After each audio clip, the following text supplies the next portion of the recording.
The village of Adum was a place where tradition ruled, where the spirits of ancestors watched over the living, and where secrets festered like wounds beneath the skin. It was a land of warriors and farmers, of griots and priestesses, but none shone brighter than Kofi. Tall as the sacred Iroko tree with skin the color of midnight and muzzles sculpted by the gods themselves, Kofi was the desire of every maiden. His deep voice carried like a drumbeat. His laughter stirred longing, and his mere presence made women weak. Yet for all the love and admiration, Kofi had never chosen a wife. He turned down every flirtation, rejected every offering. No woman had ever warmed his bed, and no child had ever called him father. The villagers whispered about it. Some said he was waiting for a sign from the gods. Others believed he had made a vow of celibacy. But the truth was far darker than anyone could imagine. Kofi sat alone in his hut, staring at himself in a cracked mirror.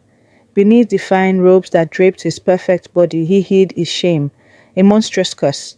He had been born with 2 private parts, something unnatural, something forbidden. He feared that no woman would ever love him if she knew the truth.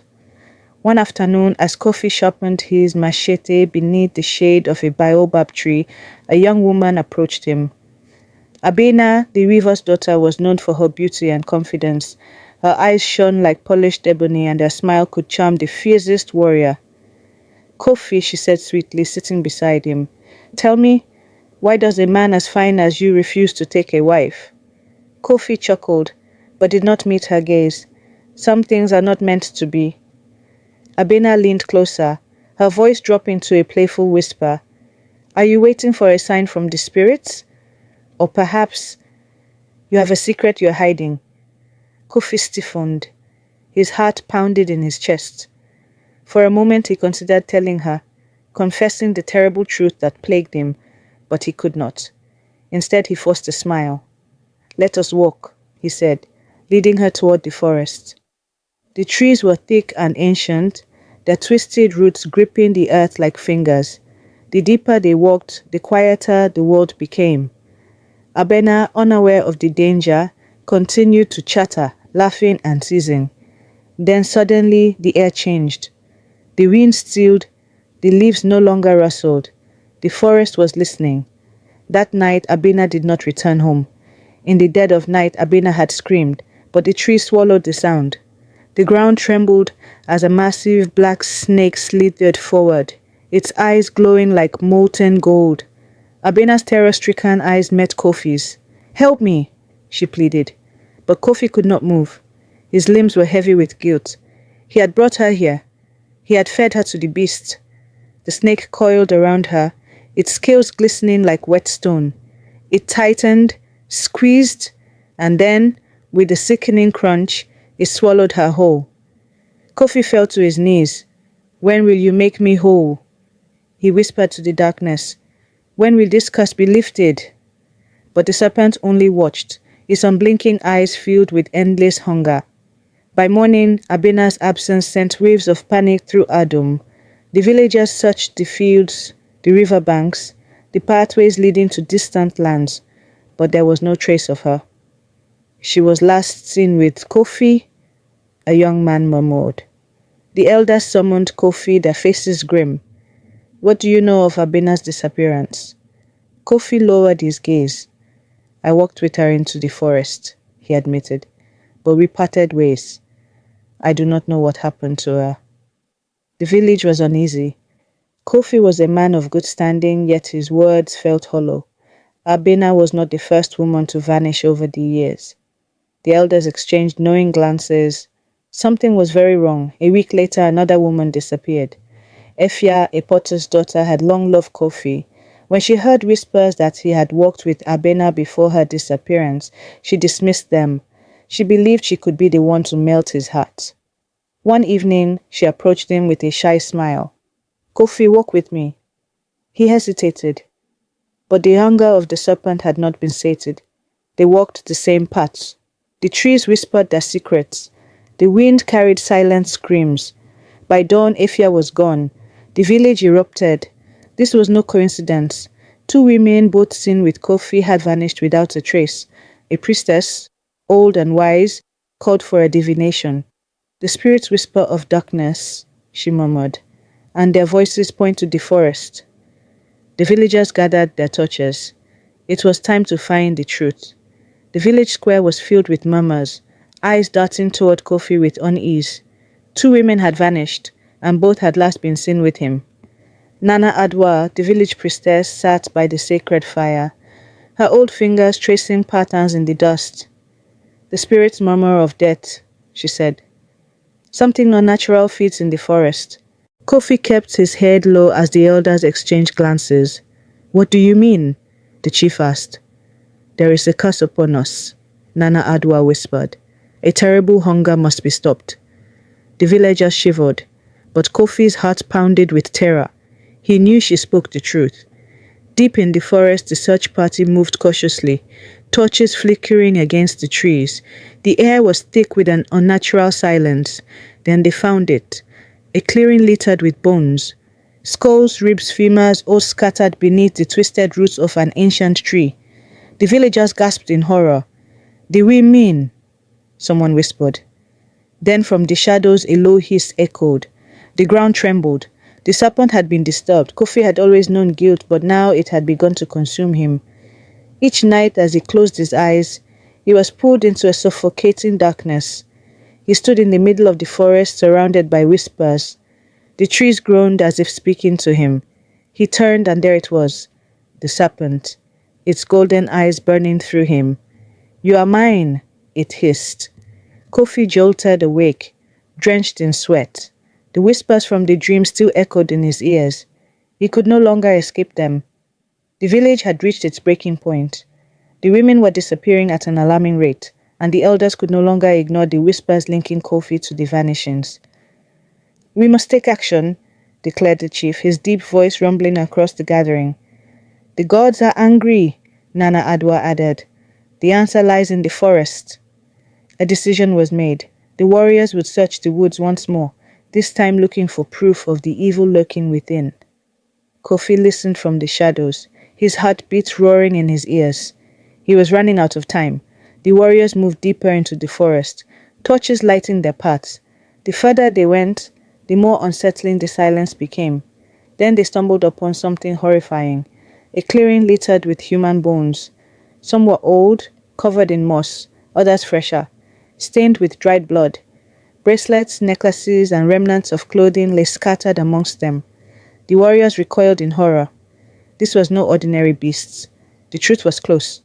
Nana Adwa sat before the sacred shrine, her bones aching with age. She cast cowrie shells onto the ground, whispering ancient prayers. Then she gasped. "The curse," she murmured. "It is old. It is tied to blood." The ancestor spoke to her, revealing a chilling truth. The evil in the forest was bound to a man cursed from birth. Her old eyes widened. She knew who it was. Kofi could feel the walls closing in. The warriors had seen the bones. The priestess had found the truth. That night he stood outside his hut, staring at the moon. The woman he truly loved, Ajoa, sat by her window, unaware of his torment. He longed for her, but he knew he would never have her. Unless he gave the serpent one last offering. Just before dawn, a young girl stumbled into the village, her body scratched, her eyes wild with terror. "The snake!" she gasped. "It tried to take me." The villagers gathered in horror. She had barely escaped the monster. "We must kill it," the chief declared. Kofi's blood turned to ice. The serpent would not let him go. Kofi ran to the shrine, falling to his knees before the priestess. "Help me," he pleaded. But Nana Adwa shook her head. "Your fate was sealed long ago." She told him the truth. His ancestor had betrayed the gods, and the punishment had been passed down through generations. The only way to break it was to kill the serpent himself. The village warriors sharpened their spears, preparing for battle. The air was thick with fear, but determination burned in their eyes. The night before the hunt, the forest trembled. The serpent knew what was coming. It would not wait for them. It would strike first. Kofi knew there was only one way to end this. He would go into the forest alone. Before dawn, he left the village, stepping into the trees for the last time. He carried only a sacred blade given to him by the priestess. If he failed, the village would burn. Deep in the forest, Kofi entered the clearing where the beast waited. The air was thick with death. The serpent uncoiled itself, rising taller than any tree, its golden eyes locked onto him. "You cannot escape me," it hissed. Kofi gripped his blade. "I was never meant to escape." The battle raged under the full moon. Kofi slashed at the serpent, its scales harder than stone. It struck, nearly crushing him, but he rolled away. The spirits watched. The ancestors whispered. If he failed, the curse would consume another generation. But Kofi had made his choice. This ended tonight. Kofi circled the great serpent, his blade trembling in his grip. The beast's golden eyes shimmered with amusement. "You think you can kill me?" it hissed. But then the air shimmered, and the serpent's form began to change.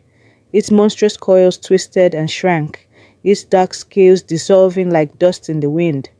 Kofi's breath caught in his throat.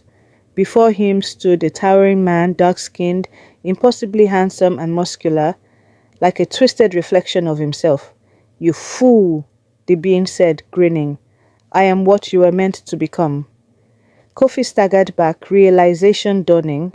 The serpent had never been a mindless beast. It was his curse in human form. The serpent man circled Kofi, his voice rich with laughter. "All your life, you have feared what you are," he mocked. "You sacrificed for nothing." Kofi's mind spun. If this was his fate, his true form, had the sacrifices been in vain? "You tricked me," Kofi whispered. The figure smirked. "I never lied. You want it to be normal, but power is never normal." The ground rumbled as the two men locked eyes. The real battle had begun, not with weapons but with destiny itself. Kofi lunged, his blade slashing forward, but the serpent man caught it with his bare hand. "You fight what you cannot defeat," he said. "Embrace me, and you will never fear again." Kofi hesitated. The villagers had feared him. The priestess had abandoned him. The woman he loved could never be his. Would it be so terrible to become something greater? For a moment he imagined it, standing above them all, a god among men. Then laughter echoed in his mind, the laughter of the women he had betrayed. "No!" Kofi growled. With all his strength, he drove the blade through his own chest. Kofi collapsed, gasping. But instead of dying, he felt something unnatural happening. The serpent man clutched his own chest, roaring in agony. "You fool!" he screamed as cracks spread across his body, golden light spilling out. Then he exploded. Kofi blinked. His pain vanished. He reached down, touching himself. He was whole. For the first time in his life, he was normal. His curse had been defeated. The village had expected the worst. Instead, Kofi strolled out, looking perfectly fine. The chief squinted at him. "What happened?" Kofi scratched his head. "It's complicated." The priestess gasped. "Your curse is gone." The village erupted in celebration. The handsome, untouchable man was now just a man. Ajoa, the woman he had always loved, approached him with an amused smile. "Well," she said, "you're not special anymore." Kofi laughed. "Thank the gods for that."